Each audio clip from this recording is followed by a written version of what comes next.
이재명의 반전 카드는?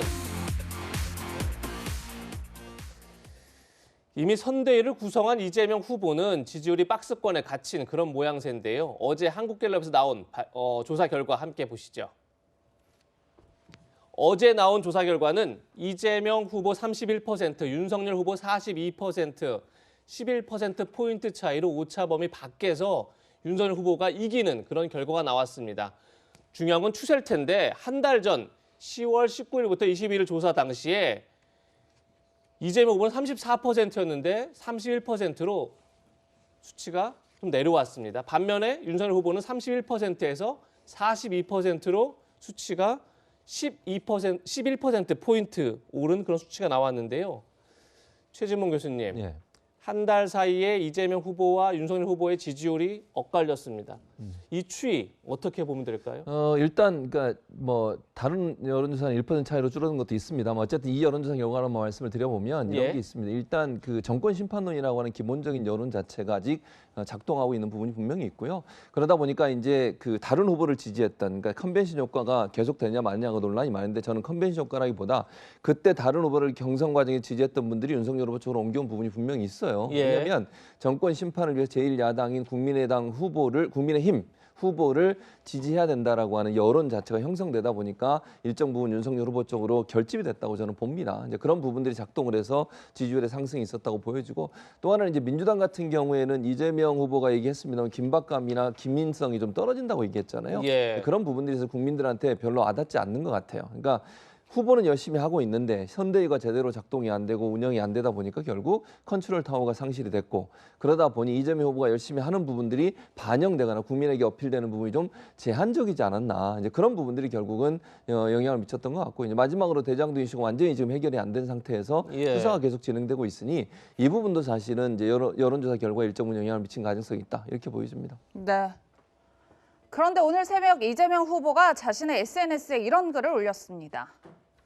욕설 등 구설수의 해명보다 진심 어린 반성과 사과가 먼저여야 했습니다.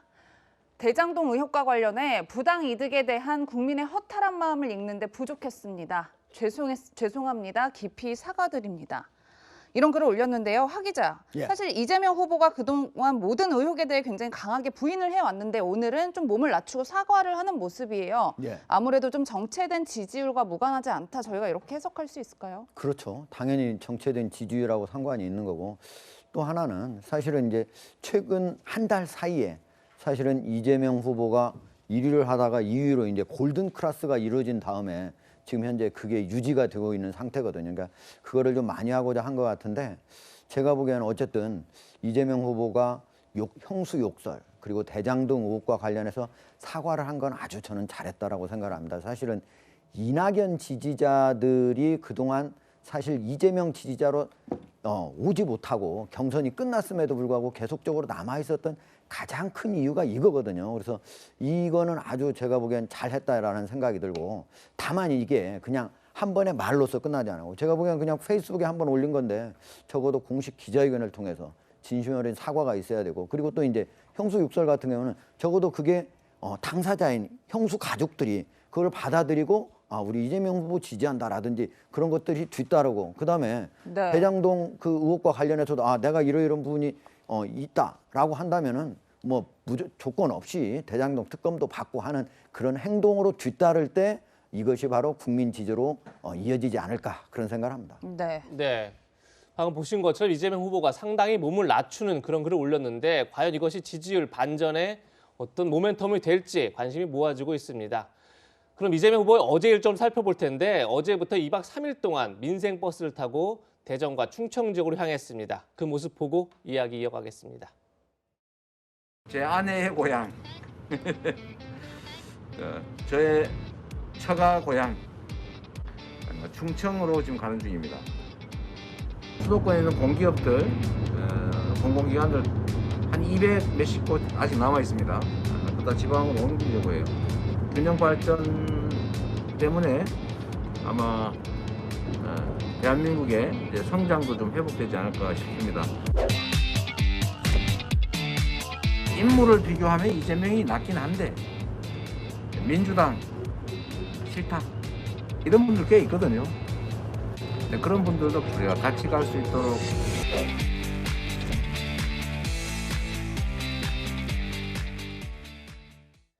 네, 중원 표심 공략에 나선 이재명 후보 어제 저녁에는 대전 방송에서 이런 포부를 밝히기도 했습니다. 만약 내가 대통령이 돼서 취임식을 할 기회가 주어진다면 세종의사당 혹은 세종의사당 후보지에서 취임식을 하고 싶다. 이런 포부를 밝히는 건데 이도훈 의원님, 네. 역대 대선을 보면 영남과 호남의 표심이 엇갈리는 가운데 충청 표심이 캐스팅 보트 역할을 해왔다. 이렇게 평가가 많았잖아요. 그렇죠. 이번 대선 어떨까요? 지금 이제 대선 오늘 국면으로만 보면은 예. 가장 중요한 게 이제 세대 간의 대결이 있고 그다음에 거기서 또 부과되는 건지 모르지만 남녀 간의 성별 약간 간의, 성별 예. 간의 어떤 대립 구도도 있습니다. 거기에 이제 계층 간의 문제도 있고 하죠. 그렇지만 그 역대 그 선거여서 마찬가지로 이번에도 지역은 여전히 굉장히 그 중요한 그 요소 중에 하나입니다. 왜냐하면 여야가 여전히 호남과 영남을 그 지역 기반으로 두고 있고 그 가운데 있는 충청이 어느 쪽으로 기우느냐에 따라서 대선의 승부가 날 가능성이 굉장히 여전히 남아 있습니다. 지금 이재명 후보, 윤석열 후보 두 분 다 충청에 대해서는 최소한의 인연은 있으시죠?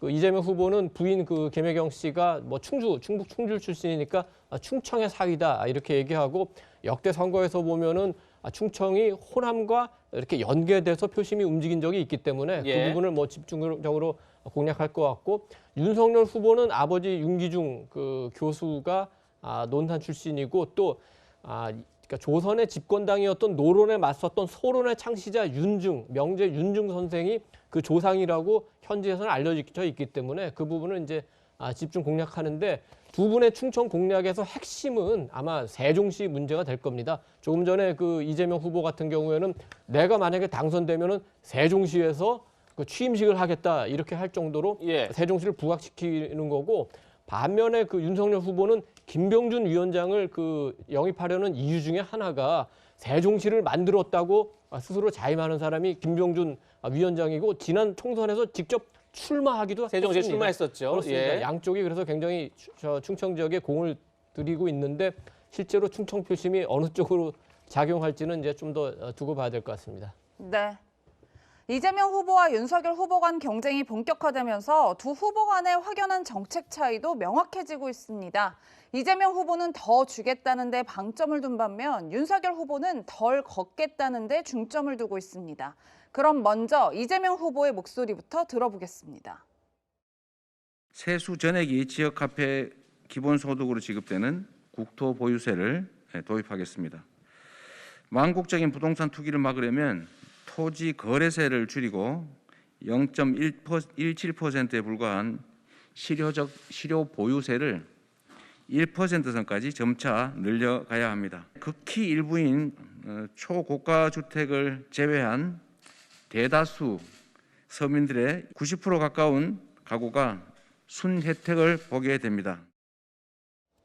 네, 또 이 후보는 자신의 SNS를 통해 부동산으로 거둔 세금이 더 많은 국민들에게 돌아갈 수 있도록 하는 것이 바로 국토보유세라고 내세웠는데요.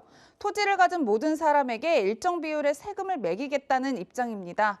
또 이를 반대하는 건 악성 언론과 부패 정치 세력의 노란하는 바보짓이라고도 덧붙였습니다.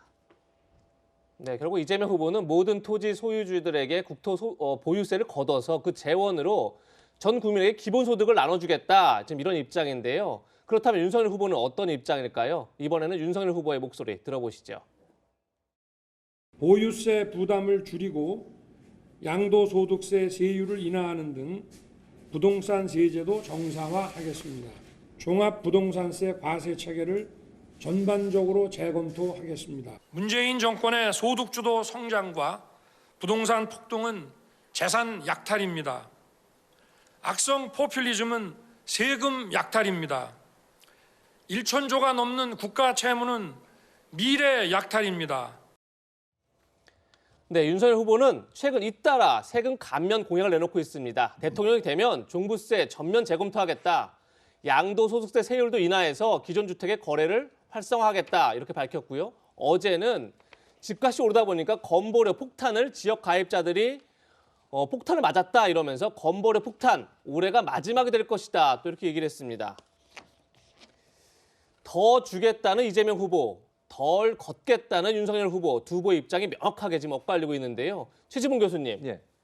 대선 표심에 굉장히 영향을 미칠 수 있을 것 같아요. 이 부분은 어떻게 그렇죠. 보십니까? 그러니까 전체적으로 두 사람의 의견을 들어보면 이제 윤석열 후보는 그래도 조금 더 부유한 분들의 입장에 서는 것 같고 이재명 후보는 좀 더 이제 경제적으로 어려운 분들의 입장에 서는 것처럼 보여져요. 이제 그런 차이가 있다고 보여지는데 예를 들면 종부세 같은 경우도 이제 기재부 차관이 어제 발표를 했는데 기재부 차관이 뭐라고 그랬냐면 전 국민의 98%는 종부세와 전혀 관계없다. 고지서 받지 않는다라고 얘기를 했고 고가 일가구 1주택 가지고 계신 분들이 종부세 대상이 되는 건데 일가구 1주택 때문에 늘 논란이 되잖아요. 종부세 얘기하면 일가구 1주택 가진 분들이 뭐 집만 가지고 있었고 20년, 30년 사셨는데 거기에 대해서 세금을 이렇게 많이 붙이는 게 문제가 된다. 이런 얘기가 많이 있었는데 이게 이제 지난번에 민주당이 서울, 부산 재보궐선거 이후에 함께 논의를 해가지고 그 부과 대상을 9억에서 11억을 올렸잖아요. 그러면서 일부가 좀 빠졌어요. 공시지가 9억 원, 11억. 그다음에 그 고령층, 그러니까 나이가 많으신데 오랫동안 그 집을 가지고 계셔서 자연스럽게 집값이 올라간 부분 이런 부분들에 대해서는 그 혜택을 많이 드리고 있습니다. 그래서 고령층 같은 경우 최대 80%까지 공제율을 높이고 있어요. 그래서 그런 점으로 본다면 정말 집을 많이 갖고 있고 집을 여러 채 갖고 있는 분들이 이 그 종부세 대상이 되는 것이지 대다수의 국민들은 종부세 대상은 되지 않습니다. 예. 너무 걱정은 안 하셔도 되는데 이 부분을 이제 얘기를 하신 부분은 좀 의아하다는 생각이 들고. 그 건강보험료 관련해서도 윤석열 후보가 이제 이거를 바로잡겠다고 얘기하면서 하는 얘기가 뭐냐면 소득 중심으로 가겠다는 거예요. 네. 근데 예를 들면 은퇴하시거나 아니면 직장을 갖고 있지 않지만 재산이 많은 분도 있을 수 있거든요. 예. 이분들에 대해서 그러면 세금을 깎아주고 건보료를 건보료를요? 깎아주고 나머지는 올리겠다는 얘기인데 그 전에도 문제가 된 게 지역가입자하고 직장가입자 중에 직장가입자는 유리지갑이어서 다 드러나서 건보료 다 내는데 지역가입자 중에는 자녀나 아니면 다른 사람 이름으로 올려가지고 하는 경우도 많이 있었거든요. 그런 부분을 바로잡아야 한다는 첫째 문제가 있고 두 번째는 건보료를 이렇게 만약에 인하를 하게 되면 실제 건강보험공단이 지금 상당히 어렵습니다. 운영하기가. 그럼 그 재원을 어디서 마련할까 하는 부분에 대책도 반드시 나와야 된다고 생각을 합니다. 네, 이돈 의원님. 네. 이 더 주겠다는 것과 덜 걷겠다는 게 단순히 세금 정책이 아니라 사실 부동산 정책일 수도 있고 복지 정책일 수도 있고 어떻게 보면 양 두 사람이 갖고 있는 국정 운영의 전반적인 시각의 차이를 보이는 것 같아요. 그렇죠. 어떻게 평가하십니까? 아주 적절한 지적입니다. 그래서 이번 논쟁은 굉장히 지금까지 나온 대선 논쟁 중에서 가장 바람직하고 생산적인 논쟁이라고 생각합니다. 예. 이재명 후보는 이제 기본적으로 그 평등과 분배, 좀 진보적 이념이고, 그리고 이제 윤석열 후보는 그거보다는 자유와 시장 중심, 그러니까 좀 더 보수적인 입장이죠. 그렇지만 현재는 그 진보 보수의 원래 그 원론적인 그 이념만으로는 그 사회가 굴러갈 수가 없습니다. 예를 들어서 이재명 후보가 그 많이 나눠주는 건 좋지만 잘못하면 이게 포퓰리즘으로 갈 수도 있죠. 실제로 그런 비판이 많아가지고 재난지원금을 스스로 철회했죠. 그렇지만 지금 뭐 이제 논란이 이제 되고 있는 국토보유세 문제라든지 아니면 그 음식점 총량제, 그다음에 이제 고위공직자 부동산 백지 신탁, 그다음에 주 4일제 아직 이런 이제 논쟁적인 이슈가 남아 있기 때문에 이 부분에 대해서 이제 어느 정도 의견을 내느냐. 그리고 반대로 윤석열 후보는 그렇게 시장 중심으로 가면 그럼 약자에 대해서 어떻게 할 거냐. 아까 뭐 건보료 문제도 있고 국민연금 문제도 있고 여러 가지 문제가 있는데 여기에 대해서 어떤 대안을 줄 거냐. 그렇기 때문에 아마 윤석열 후보는 선대위에 약자 동행위원회라는 걸 만들어서 그거를 지금 보충하려고 하는 것 같은데 지금 그 선거를 앞두고 여러 전문가들이 분석하기에 그 유권자들이 가장 중요시하는 게 안전과 안정이라는 그 개념이라는 겁니다. 그래서 두 후보의 정책이 어느 게 나의 그 안전과 안정에 더 보탬이 되느냐 이걸 놓고 아마 경쟁을 하게 될 것 같습니다. 네. 제가 보기에는요. 이게 예. 어느 후보의 말만 맞다 이렇게 말하기 어려워요. 예. 지금 우리나라의 근로자가 한 2,800만 조금 안 됩니다. 그런데 제가 한번 국세청 자료를 2018년 자료를 보면요. 개인 소득으로 계산했을 때 하위 30%는요. 1년 소득이 2천만 원이 안 됩니다. 예. 한 달에 200만 원도 못 버는 거예요. 예. 그분들한테 어느 정도 소득을 좀 보전해 줘야 된다고 하는 거는 어떻게 보면 당연한 얘기예요. 지금 3만 달러를 넘는 그런 시세를. 그리고 이 빈부격차는 갈수록 좀 더 확대되고 있는 그런 추세로 가고 있기 때문에 그렇기 때문에 국민의힘에서도 기본소득을 정강정책 안에 넣어놨잖아요. 다만 이제 지금 만약에 국토보유세를 이제 신설하잖아요. 국토보유세를 신설 우리나라의 토지 가격이 약 1경 2천조 정도 됩니다. 네. 뭐 상상할 수 없는 돈인데 네. 만약 1%를 세금으로 걷는다? 그럼 122조예요. 그런데 그게 다 거치는 건 아니고 그중에 민간 토지가 한 50% 약간 넘기 때문에 한 50조 정도 거치는 셈이에요. 자, 그거는 다 법인과에 다 합쳐야 됩니다. 근데 이제 그게 걷기가 쉽냐? 새로 증세를 걷기가 쉽냐? 이거 진짜 어렵습니다. 그러면 지금 현재 종합부동산세 있는데 감세하기 쉽냐? 이것도 매우 어렵습니다. 지금 세금을 써야 할 곳은 많고 새로 증세는 어렵고 이게 우리의 진짜 현실이거든요. 그래서 이거는 어느 한 사람이 당선됐다고 해서 내가 그걸 공약을 했다고 해서 바로 시행하겠다 이렇게 하면 절대로 합니다. 이런 중요한 중차대한 문제는 여야가 합의해서 누가 뒤더라도 같이 합의에 의해서 될 때만이 국가적으로 크게 혼란이 없고 국민들도 그거에 대해서 동의할 수 있다. 그렇게 저는 봅니다. 네. 이런 가운데 윤석열 후보의 돌잔치 사진이 또다시 화제가 됐습니다. 송영길 민주당 대표가 윤석열 후보의 돌상에 일본 화폐인 엔화가 놓여 있다 이렇게 발언해서인데요. 어떤 내용인지 들어보시겠습니다. 돌잔치의 엔화가 우리나라 대신 돌상에 놓여 있을 정도로 일본과 가까운 유복한 연대 교수의 아들로 태어난 윤석열 씨는 사법고시 합격해서 솔법대를 나와서 네, 하 기자 그런데 이 지폐 부분을 좀 확대해 보니까 해당 화폐는 엔화가 아니라 한국은행에서 발행한 우리나라 1,000원짜리 지폐인 것으로 확인이 됐다고 해요. 예. 그러니까 저게 송영길 대표가 사실 이제 경제민주화와 평화통일을 위한 그 국민연대라고 하는 2021 총회에 가가지고 이제 얘기를 한 건데 아마도 자기 자신이 직접 확인을 했다면 저런 얘기는 안 했을 것 같아요. 제가 보니까 그걸 이렇게 확대해서 보면은 금방 이게 일본 돈하고 차이가 많다는 걸 금방 알 수 있거든요. 근데 아마도 누군가가 야 이거 엔화가 놓여 있더라 하니까 그 얘기를 그대로 믿고 그냥 발언한 것 같은데 아마 실수로 그렇게 발언한 것 같고 고의적으로 자기가 알면서도 그렇게 얘기하지는 않았을 것으로 보입니다. 네. 네, 송영길 대표가 윤석열 후보를 비판을 하다가 좀 헛발질한 게 아니냐 이런 지금 말도 나오고 있는데 민주당의 무리수는 이것만이 아닙니다. 민주당은 윤석열 후보가 목포를 방문했을 때 식사 비용을 제3자가 냈다면서 윤 후보를 검찰에 고발했는데요. 그 목소리 먼저 들어보시죠. 지난 11일 윤석열 후보는 광주 방문 후 목포로 이동해서 2시간 동안 한 민어 횟집에서 전직 목포시 의원들과 폭탄주 만찬을 즐겼습니다. 30만 원이 훌쩍 넘은 만찬 비용은 전액 전 시의원이 결제를 했고 윤석열 후보는 1원 한 푼 내지 않았다고 합니다. 식사를 제공받은 것 또한 공직선거법 위반에 해당할 소지가 다분합니다. 민주당은 이번 사건을 중앙지검에 고발할 예정입니다. 그런데 김명민 국민의힘 선대위 대변인은 윤석열 후보가 당일에 개인 식사 비용을 지불했다, 영수증도 갖고 있다 이렇게 밝혔습니다. 그러면서 이건 분명한 자충수다 이렇게 얘기했는데 최 교수님 이건 또 어떻게 봐야 될까요? 그러니까 일단 이거는 이제 고소를 했으니까 수사를 하겠죠. 수사에서 어떤 경우가 나오든 만약에 저 이제 김명민 대변인 말처럼 영수증이 있고 분명히 윤석열 후보가 지급을 했다면 이제 민주당이 이건 잘못한 거고요. 또 반대의 경우도 있을 수 있으니까 제가 지금 단정적으로 얘기할 수 없지만 네. 수사 결과 나오면 일단 이제 중요한 건 증거나 결과들이 제대로 있을 때 발언하는 게 중요해요. 뭐든 그렇지 예. 않으면 괜히 얘기해놓고 그게 또 부메랑이 돼 돌아올 수 있잖아요. 이런 부분은 대선 과정에서 좀 주의할 필요가 있다는 생각은 듭니다. 네. 네, 하종대 기자와는 여기서 인사드리겠습니다.